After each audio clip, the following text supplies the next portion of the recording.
ఈరోజు నేను ఈ వీడియో ఎందుకు పెట్టానంటే, ముఖ్యమైన విషయం ఏంటంటే, నేను ఒక రోడ్ దగ్గర ఈ వీడియో తీశాను. కానీ వాస్తవానికి ఏంటంటే, ఈ వీడియో పెట్టడానికి ఒక బలమైన కారణం ఉంది. ఏంటంటే, ఈ మధ్యన ఒక అబ్బాయికి యాక్సిడెంట్ జరిగింది. ఆ అబ్బాయికి యాక్సిడెంట్‌లో చచ్చిపోయాడు. అయితే ఆ అబ్బాయికి మదర్ తప్ప ఎవ్వరూ లేరు. ఫాదర్ కూడా లేరు. బ్రదర్స్ అండ్ సిస్టర్స్ ఎవ్వరూ లేరు. ఇప్పుడు వాళ్ళ మదర్ ఒంటరిగా అయిపోయాడు. ఇతనే ఆ ఫ్యామిలీని చూసుకునేది. ఇతను కూడా అప్పులున్నాయి ఇతనికి కూడా. ఇతను కూడా పెద్ద ఇన్‌కమ్ రాదు ఇతనికి. సో, ఇలాంటి పరిస్థితుల్లో అతను చనిపోవడానికి ముఖ్య కారణం ఏంటంటే ఫాస్ట్‌గా డ్రైవింగ్ చేయడం.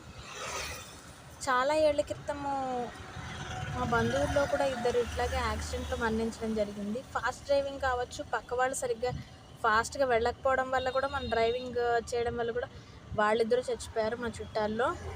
సో, ఏంటంటే మీరు ఫాస్ట్‌గా వెళ్ళకండి. పక్క వాళ్ళని ఫాస్ట్‌గా వెళ్ళనివ్వకండి. వీలైనంత స్లోగా వెళ్ళండి. హ్యాపీగా బతకండి 100 ఏళ్ళు. ఇది నా విజ్ఞప్తి. Thank you.